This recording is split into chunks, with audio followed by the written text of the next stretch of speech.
The saying goes, men are from Mars, women are from Venus.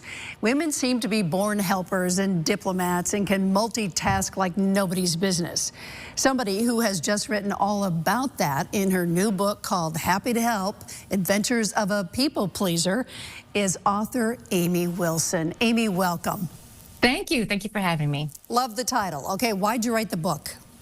You know, I was actually tasked with writing a book looking at the times that I, in my life, needed to lean in, needed to have given more, that I had slacked off, and I couldn't think of anything. The harder I thought of it, the less I could think of anything, but I could think of plenty of examples of times I had over-delivered, gone the extra mile, stayed too long, tried too hard, and I realized that was what the book really needed to be about. Why do women do this? It's like we're programmed. I think that's exactly it. I think we are assigned from a young age to be helpers, to be happy to do it, to whistle while we work, to seem like we're very happy. And then as we get older, to also seem like we need no help ourselves. If we're really happy helpers, we're also hyper independent. And so I think I was overly reliable. I was very independent. I delivered and delivered. I took on more than I should have, not out of a need to please other people, but out of a belief that I really could do it all because everybody else seemed to have so much faith in me. And then when I tried to sort of reset who did what in the systems around me, I found that a lot harder than I thought it would be. All right, what were you doing at the time? Where were you working and where did it get you?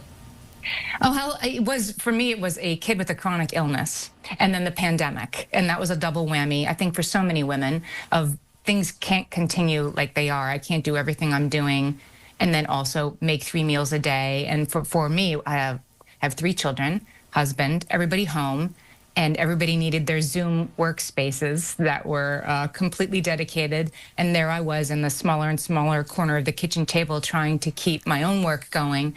I produced a podcast, I was writing this book, and just noticing there was less and less room for me. And, you know, just, like I said before, just trying to get my family to see, hey, I can't do all this. They kind of were thinking, well, why not? You always have before. All right, so what was the way around that? Because women do lose themselves. So how do we get around it? I think it's the validation that we're seeking in doing all this helping is that somebody is going to eventually see our needs themselves, and we're going to help so well that they'll see we need help. That's never going to happen. So I think it's about resetting the things that are around us and doing it many, many times. It's not one and done. When you say to your family, I don't think I can be the only one making dinner anymore, or you say at work, you know, I've been taking on a lot of thankless extra things and I can't do this anymore. People aren't going to say, no problem, I'll do it. But they're not going to say, you're such a jerk. They're instead just going to be sort of confused and try to resist and say, no, but you can keep doing things the way they were. You have to press through. You have to keep setting those boundaries and not give up too quickly, as I think I have in the past. Sometimes that's hard to do in the workspace because they'll say, oh, you can't handle it? Right. Right, exactly. Oh, then find another job. And in so many of these cases, I work from home. I think a lot of women work from home now, and we're supposed to be professional and available 80 hours a week instead of the 40 that we, you know, once had in the office that our moms had. And so putting boundaries in place is not easy, and I don't think it's as simple as, so just so you need help. I don't think it's simple at all. It's very difficult, and it's constantly ongoing.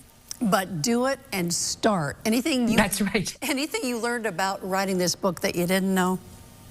That you have to wait it out. You know, that I would say, I don't think I can chair the auction this year. And then there's a silence. And what I would do is, I think after 5 or 10 seconds of uncomfortable silence, I would take it back. I'd say, well, maybe I can do it this year. Well, maybe I can be the vice chair. Well, maybe. Take it all back instead of waiting. You just have to wait it out. And it is uncomfortable. It's uncomfortable for all of us. But on the other side, that's where change can start to happen. Get rid of the guilt. Amy, thanks so much. Yeah, thanks for having me. You bet. And for more on Happy to Help and author Amy Wilson, go to WTNH.com or the News8 app.